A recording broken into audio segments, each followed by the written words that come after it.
वसुदेवसुतं देवं कंसचाणूरमर्दनं देवकी परमानन्दं कृष्णौ वन्दे जगद्गुरुं श्रीकृष्णौ वन्दे जगद्गुरुं श्रीकृष्णौ वन्दे जगद्गुरुं. जय श्रीकृष्ण सर्वांना. मूकं करोति वाचालं पङ्गुं लङ्घयते गिरिं यत्कृपातमहं वन्दे परमानन्दमाधवम्. मागच्या वेळी आपण ज्ञानेश्वरी पहिला अध्याय 8व्या ओवीपर्यंत आलेलो. 8व्या ओवीपर्यंत आपण हे पाहिलं.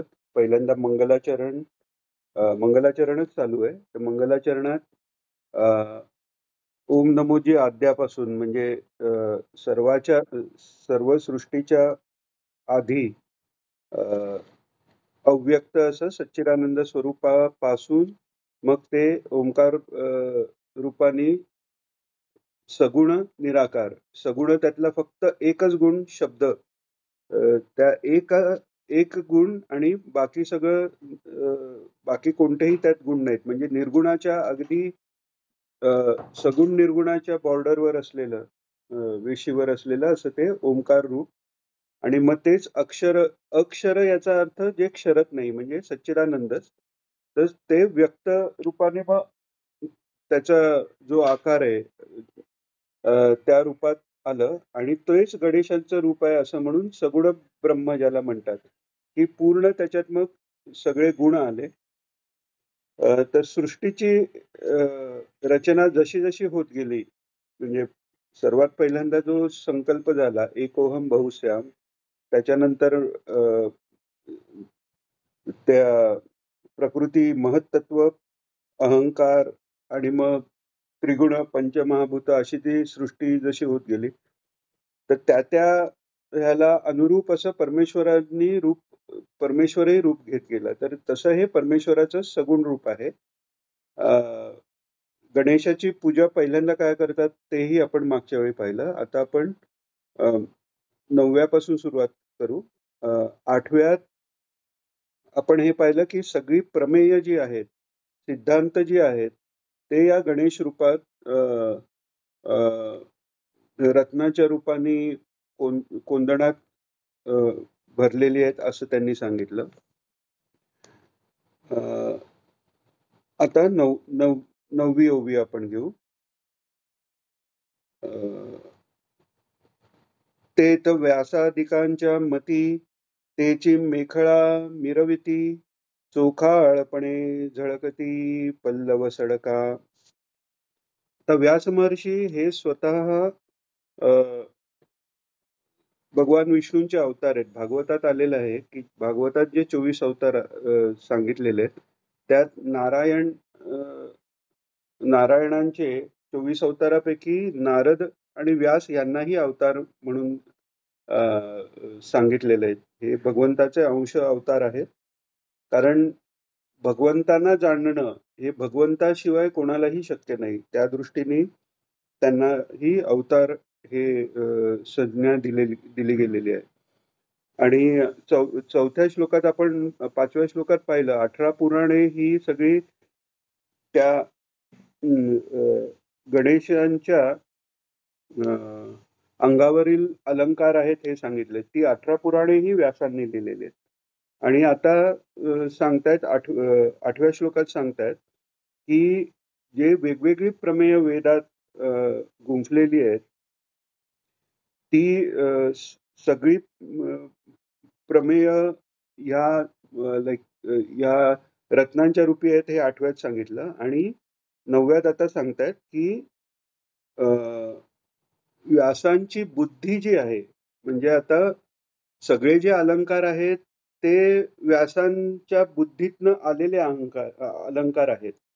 पण त्यांची बुद्धी स्वतः ही त्या गणेश रूपाच्या कमरेला बांधलेली मेखला शोभलेली आहे. आणि तिच्या पदराच्या दशा म्हणजे शेवटची जी टोकं अशी जी दिसतात धागे शेवटी त्याला ह्याच्यात तर त्याही निर्दोषपणाने झळकत आहेत. म्हणजे ते सांगायचं असं आहे ह्याच्यात की हे सगळं निर्गुण निराकार परब्रह्म जे आहे त्याला शब्दात बांधणं हे अशक्य काम आहे.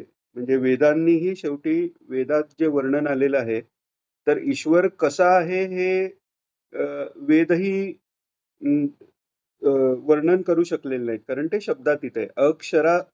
जरी आपण अक्षरांना अक्षर म्हटलं, तरी ते अक्षर परब्रह्माचं रिप्रेझेंटेशन करणारी ते ओंकार आहे. तर त्याच्यामुळे अ, आपल्या वाणीनी किंवा ज्या सृष्टीत निर्माण झालेल्या भाषेनी अ, त्यातल्या शब्दांनी परमेश्वराचं पूर्ण वर्णन होऊ शकत नाही. पण हे व्यासांच्या बुद्धीचा महात्म्य आहे, की ह्या विविध पुराणांद्वारा, विविध वेदांचे जे भाग करून वेद तर अपौरुषेय आहेत, पण ते वेद अ, युग जशी पुढे-पुढे जात गेली, तशी आपण मागच्या वेळी पाहिलं, की मनुष्याची बुद्धी, शक्ती, अ, आयुष्य अ, आणि सत्वगुणही सगळा कमी होत गेल्यामुळे पूर्ण वेदांचं आकलन करणं हे अशक्य झालं. म्हणून अ, भगवान वेदव्यासांनी वेदांचे 4 भाग केले. आता ते वेदांचे 4 भाग केल्यानंतर तेही कळायला कठीण झालं. मग त्या वेदांच्या 4 भागातही त्यांनी व्यवस्थित सगळं ज्ञान ते अ, वेगवेगळी प्रकरणं म्हणजे वेदातलं पूर्वांग, वेदांत म्हणजे उपनिषद, मग त्यात ब्राह्मणे, आरण्यक असे वेगवेगळे अ, अ, विभागांनी ते सुसूत्रपणे मांडल्यामुळे कळायला सोपं झालं. पुढे अजूनही बुद्धीचा ऱ्हास झाल्यावर अ, पुराणांच्या द्वारे वेदातली तत्व कळावीत म्हणून पुराणांची रचना केली. म्हणजे थोडक्यात काय, जे निर्गुण निराकार परब्रह्म जे आहे, त्याला अ, व्यासांची बुद्धी फक्त बांधू शकली. आपण भागवतात कथा पाहतो, की भगवान श्रीकृष्ण अ, पहिल्यापासून ते वेगवेगळ्या घरी जाऊन अ, लोणी आदीची चोरी करणं किंवा ती सगळी दूध, दही याची भांडी मडकी फोडणं, हे सगळे प्रकार करत होते. पण यशोदा मातेला ते माहिती नव्हतं. त्यामुळे तक्रारी काही जरी आल्या तरी अ, हे इतके निष्पाप चेहरा करून बसायचे, की यशोदा मातेला त्या तक्रारीवर कधीच विश्वास बसला नाही. त्या उलट त्या गोपींनाच म्हणायच्या, की तुम्ही माझ्या मुलावर जळता, म्हणून त्याची खोटी चहाडी करता वगैरे, वगैरे.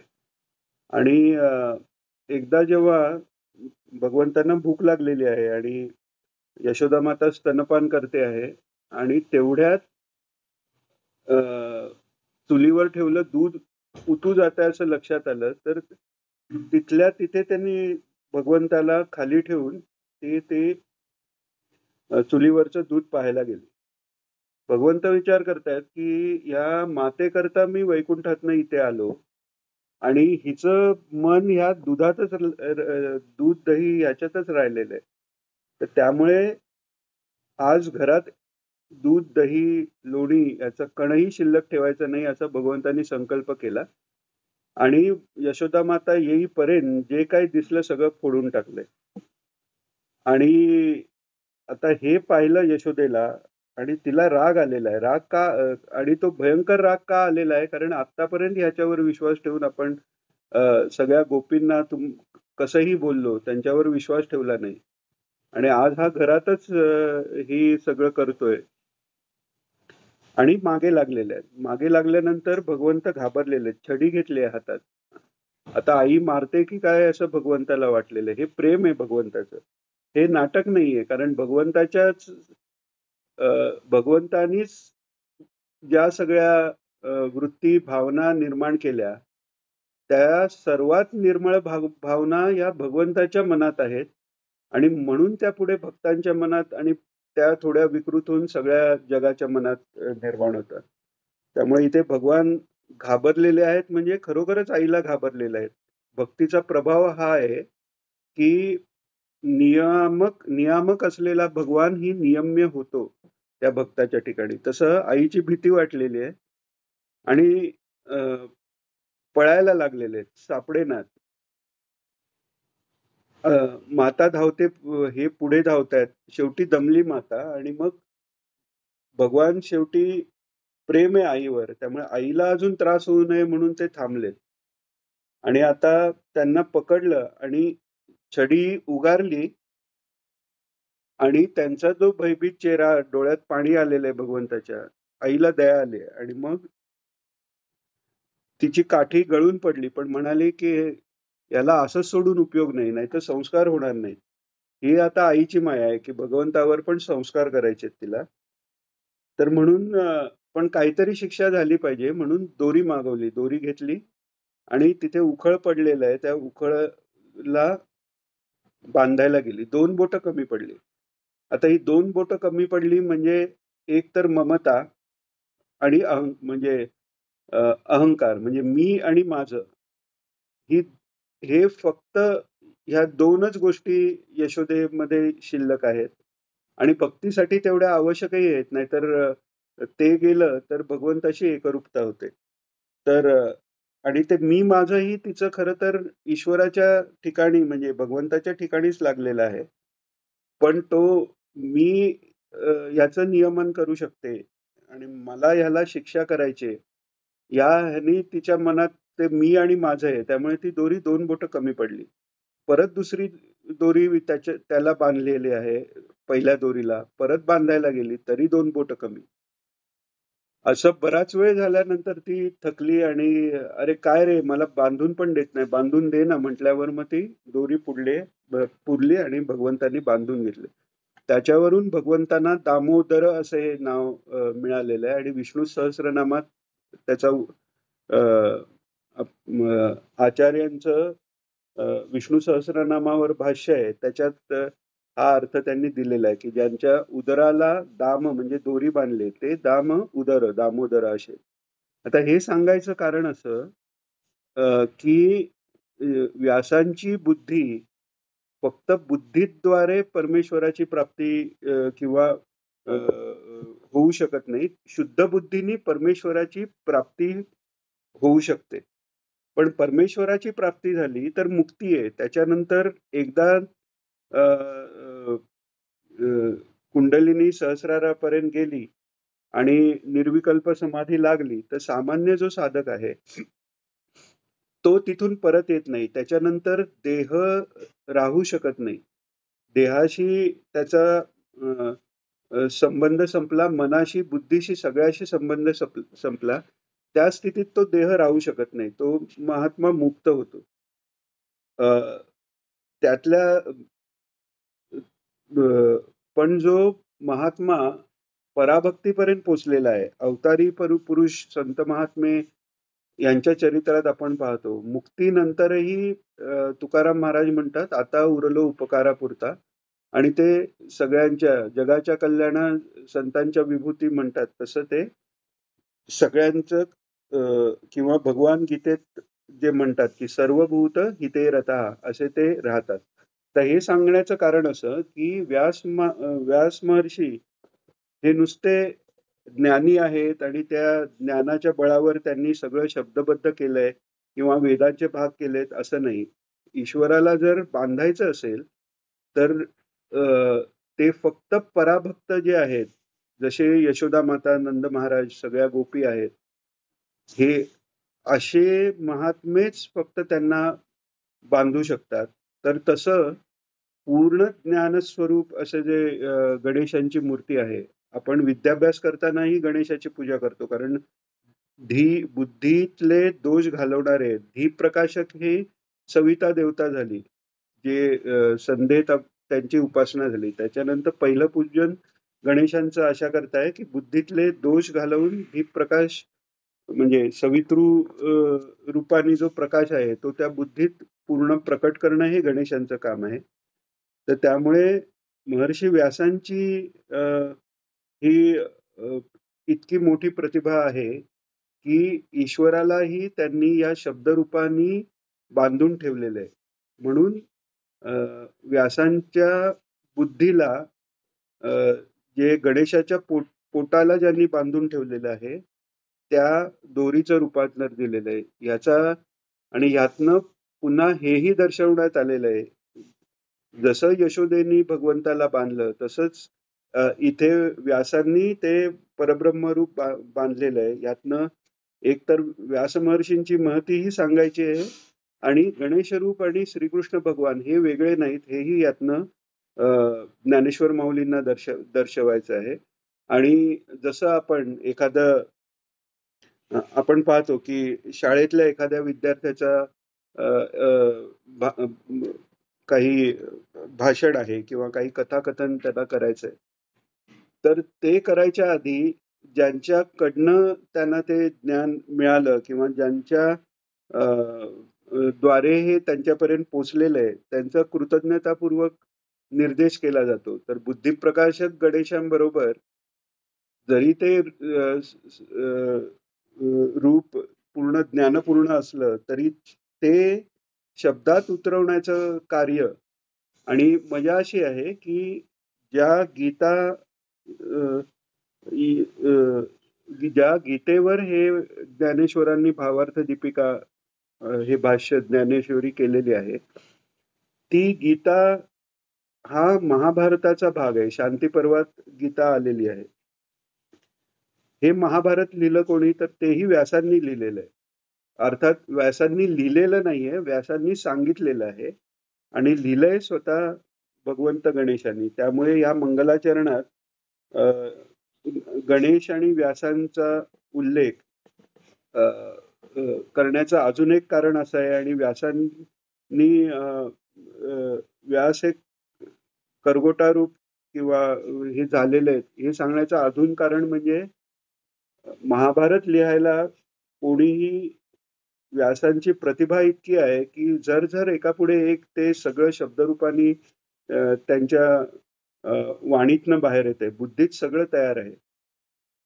तर त्यांना जेव्हा हे लिहिणारा लेखनिक कोणी पाहिजे होता, तर गणेशांशिवाय कोणताही लेखनिक त्यांना विचार करता आला नाही. कारण इतकी व्यासांच्या मनात आल्यावर, त्यांनी सांगितल्यावर तिथल्या तिथे ते लिहिलं गेलं पाहिजे. भगवान गणेशांना विनंती केल्यावर त्यांनी ते मान्य केलं, पण एक अट घातली. अट काय घातली, की तुम्ही सांगताना थोडंही थांबायचं नाही. थांबलात तर मी उठून जाईल. त्याच्यावर गणेशांनी एक अट घातली, की चालेल आहे. असं करू आपण. सॉरी गणेशांनी अट घातली, की थांबलात तर मी उठून जाईल. त्यावर व्यास म्हणाले, की हरकत नाही.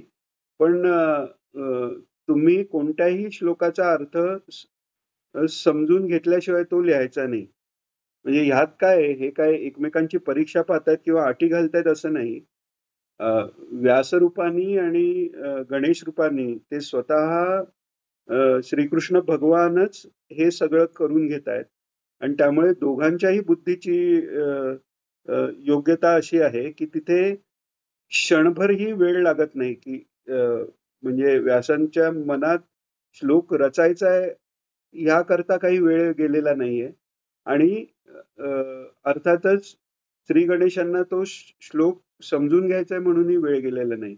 एवढंच काय शेवटचा श्लोक झाल्यावर जेव्हा व्यास डोळे उघडतात, तेव्हा पाहतात तर गणेश तिथे नाहीये आणि तो श्लोक ऑलरेडी लिहून झालेला आहे.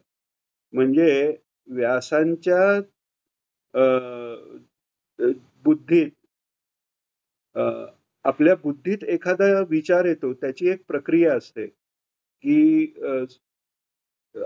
आपण स्वतः सच्चिदानंद स्वरूप असल्यामुळे अ, त्या सच्चिदानंद रूपाच्या त्यावर या सगळं मायेच्या अध्यासाने मन, बुद्धी वगैरे निर्माण झालेलं आहे. पण सत्पुरुषांचं मन, बुद्धी, शरीर हे सगळं महाभूतांचं नसून चैतन्य रूप असतं.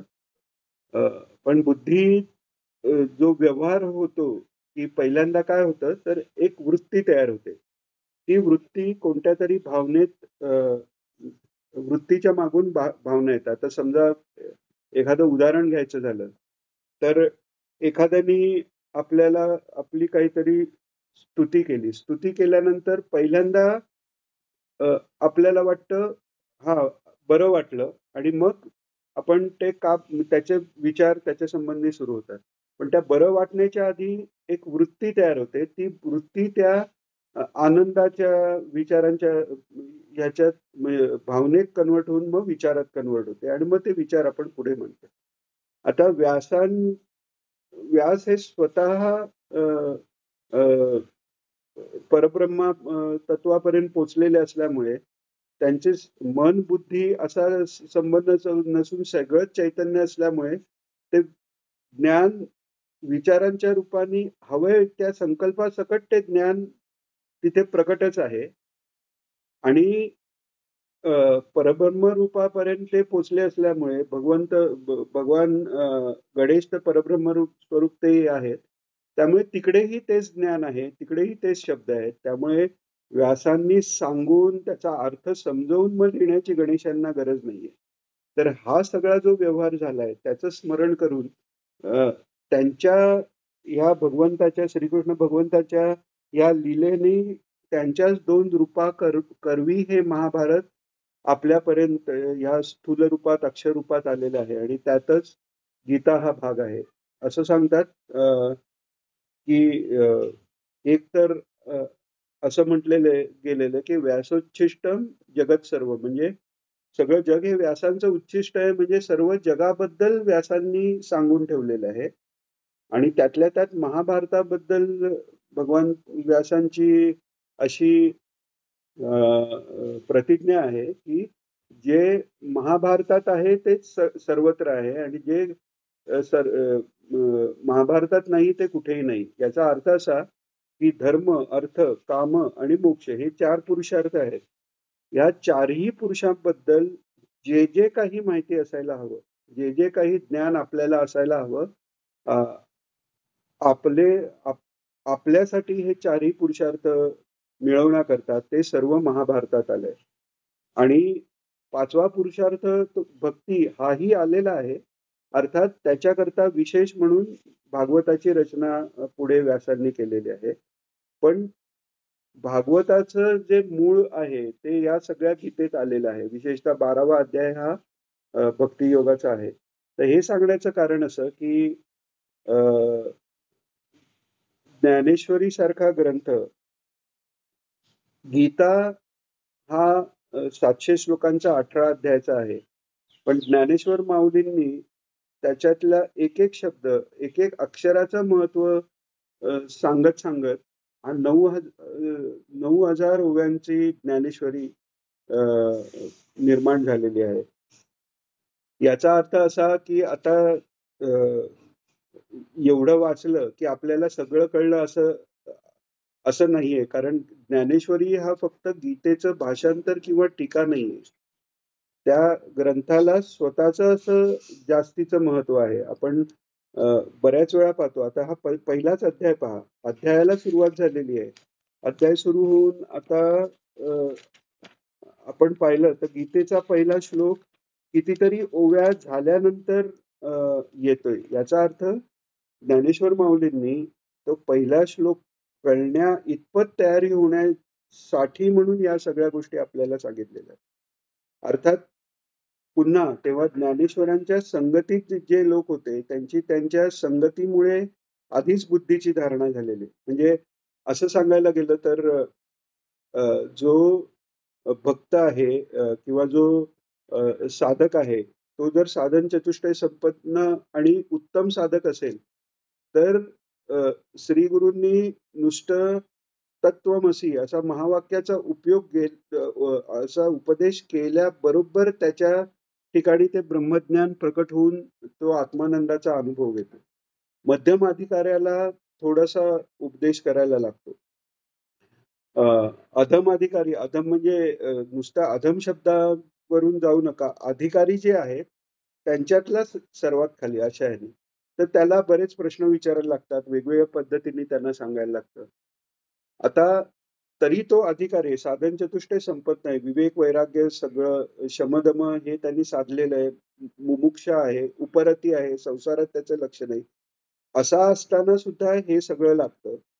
तर सुरुवातीला आपण पाहिल्याप्रमाणे हळू-हळू कलिकाळ जसा पुढे जातोय, तशी ही सगळी योग्यता कमी कमी होत जाते. त्यामुळे सतयुगात किंवा हे नुसत्या ब्रह्मवाक्याच्या उपदेशाने झालं, नंतर वेदांच्या उपदेशाने झालं, नंतर वेदाबरोबर पुराणाचा अभ्यास करण्याची गरज पडली, नंतर त्याच्यानंतर महाभारतासारखे इतिहास ग्रंथाची ही गरज पडली. अर्जुनाला 700 श्लोकांच्या गीतेने कळलं. ते ज्ञानेश्वरीच्या 9,000 श्लोकात ज्ञानेश्वर माऊलींनी प्रकट केलं. आता आपली बुद्धी ती भाषा ही कळण्या इतकी न राहिल्याने त्याचा पुन्हा विचार करणं आपल्याला आवश्यक पडतं. तर जसं आता ब्रह्मसूत्र आपण पाहिलं तर एक शब्द, तर एक शब्दात असा काहीतरी मोठा अर्थ आहे, की त्याचं परत म्हणजे वेगवेगळ्या प्रकारांनी त्याच्याबद्दल प्रश्न विचारून उत्तर देऊन अशा पद्धतीने ते एक्सप्लेन केलेलं गेलेलं आहे आणि ते करूनही आपल्याला कळायला थोडंसं ते कठीण जातं. तसं आता ज्ञानेश्वर माऊलींनी हा सगळा जो अ, भक्तिप्रेमाचा जो भाग आहे, तो सगळा ह्या ग्रंथात दिलेला आहे आणि या ग्रंथाची आपण मागेही पाहिलं, की विशेषतः अशी आहे, की एखाद्या श्लोकाच्या वेळी अ, अ, अर्जुनाची मनस्थिती काय आहे, भगवंतांच्या मनात काय विचार आलाय, हे भगवंतांशिवाय कोणी जे सांगू शकणार नाही, ते भगवंतांनीच ज्ञानेश्वर रूपाने आपल्याला सांगितलेलं आहे. तर त्यामुळे अ, वेगळा असा ज्ञानेश्वरीचा अभ्यास हा का आवश्यक आहे? कारण त्यातल्याही एक शब्दाला खूप मोठा अर्थ आहे आणि तो आपण जितका त्याच्यावर वेळ घालवू, तितका तो अधिकाधिक प्रकट होणार आहे. जसं की आपण या शब्दात या ओवीत वाचलं. या ओवीचं भाषांतर तुम्ही कोणत्याही ज्ञानेश्वरीच्या अ, पुस्तकात पाहाल, तर असंच हे ज्ञानेश्वरी आपल्याला प्राप्त असलेल्या सगळ्या ग्रंथात आपल्या घरीही जेव्हा सद्ग्रंथ असतील, तर त्यात सगळ्यात पाहिलं तर आपल्याला ज्ञानेश्वरीचाच जो पुस्तकाचा थिकनेस आहे असा एवढा जाडा, तो ज्ञानेश्वरीचाच दिसतो. आता त्यामुळे ज्या ज्ञानी महात्म्यांनी किंवा संत महात्म्यांच्या संकल्पांनी ज्ञानेश्वरीची भाषांतर किंवा त्याच्यावर हे झालेलं आहे. तर त्यांनाही हा सगळा अर्थ माहीत असून हा सगळा अर्थ जो लिहित बसले ते तरी अ, म्हणजे पूर्ण म्हणतात ना, की परमेश्वराची गुण वर्णन करायला समुद्राची शाही केली आणि सगळी भूमी जरी वापरली तरी ते संपणार नाही. तर तसं आहे. असा हा सारभूत अ, अ, ग्रंथ आहे म्हणजे गीतेची टीका नुसती नाही, तर स्वतः हा ज्ञानेश्वरी हा स्वतः एक स्वतंत्र ग्रंथही आहे. तर त्या दृष्टीने हा आपण अभ्यास करतोय. म्हणून या 90 जी ओवी आहे, त्याचा सरळ अर्थ असा आहे, की व्यासाधिक जे आहेत, म्हणजे आपण आत्तापर्यंत व्यासांबद्दल बोललो, पण व्यासांसारखे सगळे जे ज्ञानी महात्मे आहेत, त्यांच्या बुद्धीनी या परमेश्वराला सगुण साकार त्याचं वर्णन करून जणू काही ह्या महात्म्यांनी आपल्यासाठी बांधून ठेवलेलं आहे. त्यामुळे आपल्याला हे सगुण रूप दिसू शकतं. म्हणजे प्रत्यक्ष समोर नाही आले, जरी चित्र गणेशांचं जरी आलं, तरी ते सगुण रूप दिसण्याचं कारण ही भगवान वेदव्यासांसारखे महात्मे आहेत, असा याचा अर्थ आहे. आता 10वी ओवी. अ, हे 40 मिनिटांत संपेल, तर मला तर वाटतंय हां, आहे थोडासा वेळ आहे आपल्याला.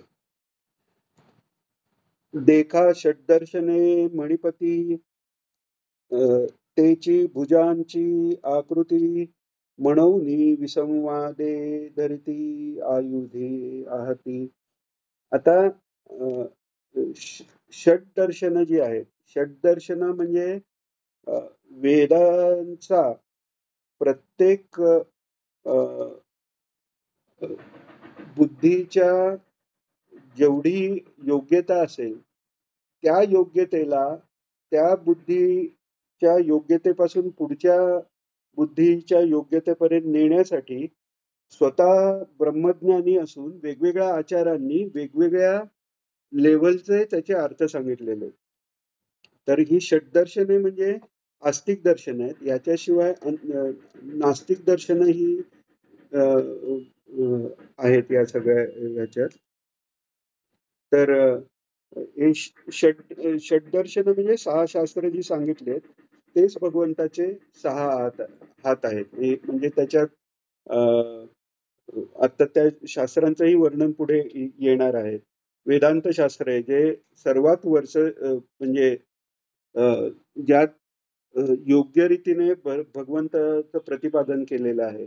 पण तिथपर्यंत सगळ्यांची बुद्धी जाऊ शकत नाही. म्हणून त्याच्याकरता वेदाचा पूर्व भाग जो कर्मकांड, त्याला मुख्य मानून जैमिनी ऋषींनी मीमांसा शास्त्र दिलंय, की ज्याच्यात कर्माला महत्व आहे. आता वेदांत जरी अ, अ, योग्य आणि शेवटी जाणायचा असला, तरी बुद्धिशुद्धी झाली नसेल आणि वेदांताचा अभ्यास केला, तर नास्तिकताही मनात येऊ शकते, बुद्धिभ्रम होऊ शकतो आणि धर्ममार्ग, भक्तिमार्गापासून व्यक्ती बाजूला जाऊ शकते. त्यामुळे अधिकाराप्रमाणे अ, अ, तुमचं जिथे जसं अर्जुनाला कर्म करायला सांगितलं, तर अधिकाराप्रमाणे त्या वेदांचा हळूहळू अर्थ समजत जाऊन पुढे खरा जो अर्थ आहे अद्वैत आणि त्याच्या पुढचा विशिष्ट अद्वैत म्हणजे निर्गुण निराकार परमेश्वरा पुढेही त्याचं सगुण साकार रूपाचं महत्व काय आहे हे कळणं, हे पुढे आहे. म्हणजे म्हणून भक्तीला ही 5वा पुरुषार्थ मानतात आणि भागवताला पंचम वेद म्हणतात. म्हणजे 4 वेदात 4 पुरुषार्थ आल्यानंतर भक्ती समजण्यासाठी भागवत जाणावं लागतं. तर सांगायची गोष्ट अशी, की कर्ममार्ग करून बुद्धीची शुद्धी होण्याकरता पहिल्यांदा जैमिनीचा जैमिनीचा सिद्धांत, कर्मसिद्धांत समजून घ्यायला लागतो. मीमांसाशास्त्र. सांख्यशास्त्र हे ज्ञान समजून घेण्याकरता मी, हे सर्व जग आणि ईश्वर याचं एकत्व कळायच्या आधी हे जगाची उत्पत्ती आणि जगाचे विभाग, सांख्य म्हणजे गणना करणे म्हणजे विभाग करणे.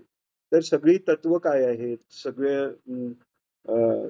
तत्वांपासून मूळ आधी सृष्टीची उत्पत्ती कशी, पुरुष, मग प्रकृती, मग ते त्रिगुण, त्रिगुणाचे पंचमहाभूत, पंचमहाभूताचं पंचीकरण, आधी जो सृष्टीचा क्रम आणि सगळ्या तत्वांचे विवेचन, यांनी या बाह्य जगताचं मिथ्यात्व कळून आणि मग वेदांताचा अभ्यास झाला तर तो पटकन तयार होतो. त्यामुळे वरकरणी ही शास्त्र विरोधी भासत असली तरी ती त्या त्या त्या त्या लेव्हलच्या, त्या त्या बुद्धीच्या स्तरावर असलेल्या व्यक्तीला तिथून वरच्या स्तरावर नेण्याला उपयोगी आहेत. म्हणून फक्त वेदांत शास्त्रालाच हात म्हणून घेतलेले नाहीये, तर सगळ्या 6 शास्त्रांना 6ही हात घेतलेले आहेत. पण त्यांच्यातला जो विरोधाभास आहे किंवा त्यांच्यातनं ज्या पद्धतीने ज्ञान पुढे सांगितलेलं आहे, ते त्याचं प्रतीक म्हणून वेगवेगळी आयुध ही गणेशांनी हातात घेतलेली अशा पद्धतीने त्याचं वर्णन आलेलं आहे. म्हणजे कसं, तर हे आपण 9वा श्लोक झाला ना? नाही, 10वा श्लोक वाचला आपण. 10वा आणि 11वा परत वाचू आपण. देखा षड्दर्शने मणिपती तेची भुजांची आकृती. म्हणजे षड्दर्शन ही च्या आकृतीरूप झालेत. आता इथे तेथे भुजांची आकृती का म्हटलेलं आहे, म्हणजे भुजा का नाही म्हटलंय? कारण हे दिसताना अवयव दिसतायत. आपल्यासारखे ईश्वराचे अवयव हे खरं तर अवयव नाहीये, कारण तो निरवयव सर्वत्र सच्चिदानंद आहे. त्यामुळे हे फक्त भक्तांच्या कल्याणाकरता दिसताना अवयव दिसतायत, खरा तो निरवयव आहे हे सांगण्यासाठी भुजांची आकृती, म्हणजे नुसती ती आकृती दिसते, त्याच्यात सच्चिदानंद पूर्ण भरलेला आहे. म्हणून विसंवादे धरती आयुधे हाते. म्हणून त्यांच्यातला जो विसंवाद आहे ते दाखवायसाठी आयुध हातात त्यांनी धरलेली आहे. कोणती आयुध आहे? तरी तर्कतोची परशु. तर्कशास्त्र आहे. तर्कशास्त्र हा परशु म्हणजे अ, अ, परशु म्हणून सांगितलेलं आहे. कुऱ्हाड आहे ती. आता तर्कशास्त्राला कुऱ्हाड का म्हटलेलं आहे? तर अ, अ, आपण मराठीत म्हणतो ना, "एक घाव दोन तुकडे."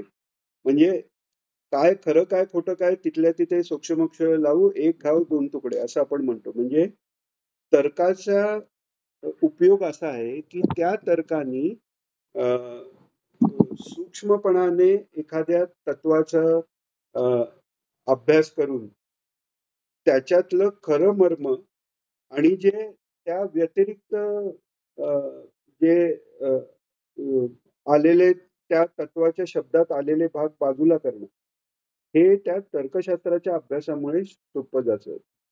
जसं तत्त्वमसी म्हटल्यावर तू मी आहेस म्हणजे तो सर्व साक्षी सर्वज्ञानी, शक्तिमान मान सतत आनंदरूप अ, असलेला ज्ञानी परमात्मा आणि मी अल्पज्ञानी, अल्पशक्ती अ, हे दोन्ही एक म्हणणं, हे जसंच्या तसं घेणं बरोबर नाही. ती चूक होईल. आता ईश्वर आणि मी एक आहे किंवा गुरु आणि मी एक आहे म्हणून मी गुरुच्या खांद्यावर हात घालीन, तर हा मूर्खपणा झाला. म्हणून तर्काच्या योगाने काय होतं, की त्या शब्दांचा अर्थ कसा लावायचा, की तो आणि तू एक आहेस म्हणजे त्या परब्रह्माचं जे सर्वव्यापीत्व, सर्वसाक्षीत्व आधी जे आपण गुण म्हणतो ते बाजूला ठेवले, तर त्यात जे सच्चिदानंद स्वरूप सर्वत्र आहे, तेच तेच तुझ्या बुद्धीचं अल्पज्ञत्व आणि मायेचा जो अध्यास झालेला आहे, तो बाजूला केला.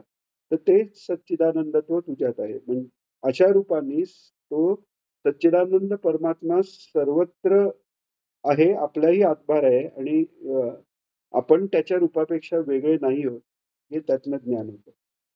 त्यामुळे हे शरीर आणि ते शरीर बरोबर आहे, असा जो अविवेक निर्माण होण्याची शक्यता असते, तो होऊ नये. त्यामुळे ह्या तर्काचा त्याच्याकरता उपयोग आहे. म्हणून तो सत्य, असत्य या विभाग प्रत्येक लॉजिक लावून करतात.